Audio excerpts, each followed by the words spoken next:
Hi everyone, this is Dr. Mike, host of the free iTunes podcast, Psychiatric Secrets Revealed with Dr. Mike. But that's not why I'm here today. This is another Saving Savvy episode, this time talking about hybrid cameras.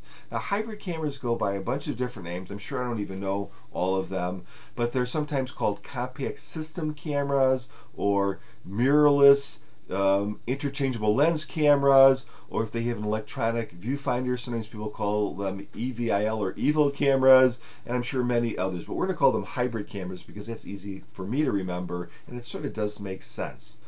So we need to summarize it a little bit, and a while back I talked about the difference between digicams or point and shoot cameras and DSLRs. And just to summarize that, digicams were great because they're very, very small and they're very simple to use.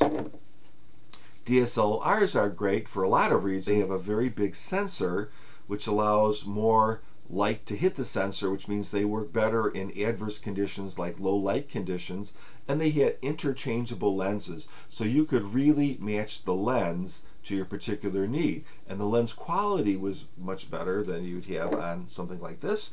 And so photographers always say it's all about the glass. In other words, it's all about the lens, so better lenses means better pictures. And in fact, the sensor difference was pretty tremendous. So I have a very poorly articulated little graph here. So if we said that this entire sheet of paper was the sensor size on a DSLR, on a little digicam it would only be this little red block, or maybe even smaller. So even though you might have the same amount of megapixels, the actual light gathering ability would be much, much less. So let's get a little fanciful here for a moment, use our imaginations, and let's pretend. Let's pretend. I should have that music in the background, or that kind of we're pretending music. Let's say this very prosperous DSLR decided to go to the poor side of town and met this poor but lovely digicam. Kind of weird, I know. Good family, but not a lot of money, not a lot of stuff. Well, they started talking, they started going on long photo shoots through the park, they fell in love, got married, and decided to have baby cameras. I know, you're probably thinking, oh, time to turn the video off. But think about it. Think about the combinations of different cameras that you could get by this union. You could, for instance, have a little digicam with interchangeable lenses, but it would still have a sensor that was small. Or you could have a little digicam that would have a lot of manual controls, like the DSLR, again, but with a small sensor. Or you could take this DSLR and shrink it down a little bit and make it a little bit less unwielding. Or you could even take this DSLR, this big sensor, put a fixed lens on it, and call it something else, right? You'd have a big sensor, but it wouldn't have the interchangeable lenses, and many, many other combinations. And in fact, you can go to the store right now and find cameras with all of those criteria, and they serve different people for different needs. But if you had to come up with one idea, at least if I thought of it, my $1 million idea, what would you want if you combined these two types of cameras? Well, what I would want would be a smaller body, maybe not as small as this because maybe you couldn't do that, but smaller than this giant DSLR. But at the same time, I'd want the two things that makes this camera really special: a big sensor and interchangeable lenses. And that's exactly what a hybrid camera is. And unfortunately, I didn't think of the $1 million idea before someone else did.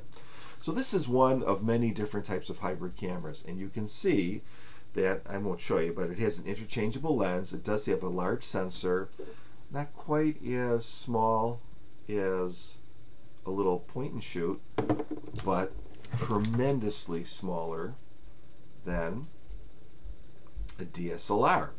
In fact, I took this camera to 5, yes, count them, 5 national parks this summer, did some hiking, took many, like, 1,000 pictures at least, and I never was burdened by carrying this camera around.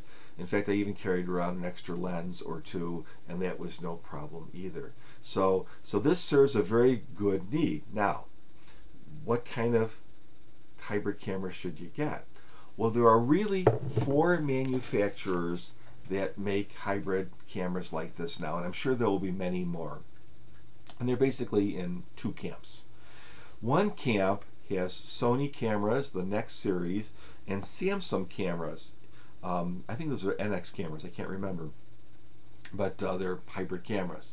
The other camp consists of Olympus cameras and Panasonic cameras.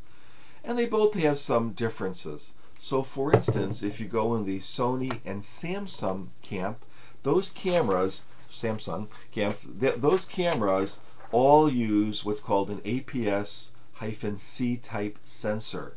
And that's the same size sensor that you're going to find in many, many consumer level DSLRs. So it's a big sensor. It's like kind of a big sensor. If you look at the Panasonic and the Olympus cameras, they use a different size sensor called a 4/3 sensor, which is also very large, but about 60% of the size of the other sensor. So in this illustration, my crummy drawing here, if this white sheet was an APS-C sensor, this kind of colored area here would be a 4/3 sensor. So what does that mean? Well, bigger sensor means better light capture and better low light performance. So in theory anyways, we could say that a Sony or a Samsung micro or hybrid camera is going to perform a little better in low light conditions. Now, it's a small difference, but it does seem to bear out. It's nothing like the difference you see with the little compact cameras, because their sensor is so much smaller. This difference is a more minor difference, but it is a difference. So should that mean that you should buy a Samsung camera or a Sony camera? Well, maybe. But the Olympus and Panasonic group, they have their strength too. And that is, the 4/3 system is a universal system. So something that should work on one camera, especially lenses and things, should work on another, even a different brand camera. So right now I have a Panasonic lens on an Olympus camera. It works great. And this is again a micro 4/3 type camera. They call it not a 4/3 camera, but a micro 4/3 camera, and I'll explain that difference in just a moment. In fact, there's over 30 lenses that I could use on this camera right now, where there only would be a handful of different lenses that I could use on either the Sony or the Samsung. In addition, because the sensor size is a bit smaller, the geometry of the sensor and the lens is different. So what that means is that I could actually get a little more magnification for my lenses, and my lenses can be a little bit smaller. So a 150 millimeter lens on this camera is going to behave more like a 200 millimeter lens on the Sony or the Samsung. So a little bit more magnification. So it's a little bit smaller lenses and more lens choice. So the Olympus and Panasonic group wins a little bit on the lens side, and the Sony and the Samsung group wins a little bit on the sensor size side. Both are, and these are not monstrous differences, but they may be important to you. Now this is called a micro 4/3 because that 4/3 system was actually designed also for DSLRs. But to make the camera micro, they had to make some changes in these cameras. And basically what they did was they took out the mirror system. Now a camera like this camera here, light goes through the lens, bounces off a mirror and a prism, and you see it through an optical viewfinder. That's very cool, and professional photographers might really want that, but that lens system takes up a lot of space. So if you eliminate that lens system, you can make a much smaller camera. And honestly, if you're just a typical amateur photographer like me and you want to take pictures of your kids and nature and stuff like that, it's not going to make too big of a difference. But there are some differences in the styles of these cameras. So for instance, and these styles, can vary even within a brand name. Some are designed to look more like a little digicam because they're really trying to appeal to the kind of the consumer, and those little digicam ones will have less obvious controls. They'll be hidden more in the menus. They'll have less things like the ability to put in put a flash in a hot shoe and that sort of a thing. You'll have some that look like little DSLRs, and they'll have a lot more manual controls and a little more accessorizing. They're out there too. And then you have these. These are the pens. This is the pen series. This is the EPL2 from Olympus.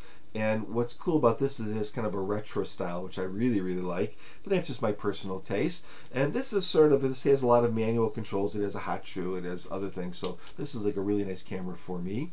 But you have to look at those too. Now, there's a movement with these hybrid cameras to make them smaller and smaller, and that's very cool. But don't forget, you're always going to be stuck with this big lens sticking on its nose here. And in fact, if you get a telephoto lens like this one, it's really going to stick out even further. So you can't really, unless you have a very big pocket, don't expect these things to become pocketable cameras. And the other thing to remember is you might find a mismatch. So if the camera body is really, really small, there's not going to be a lot of rooms for dials and things. So you're going to be searching through the menu if you do a lot of more manual shooting.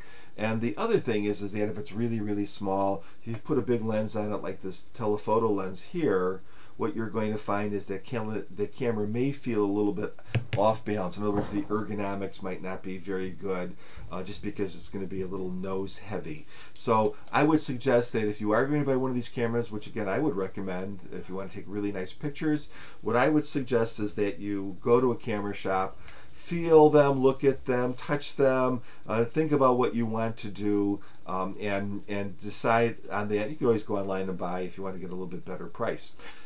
These cameras too, I can't tell you about all of them because I don't have all of them. I'd like to have all of them, but I do have this Olympus EPL2 camera. I just love this camera. I mean, the combination of small size, it feels so good in my hand. The phenomenal pictures that I took with this camera, they were so clear, great depth of field. I mean, all kind of really good stuff. So I love this camera. Now, my sister has a Nex camera. I think it's the Nex 5, but I'm not really sure. That has the bigger sensor. She just took it to Australia and Iceland and a bunch of other places. She travels a lot more than I do. She just loves her camera.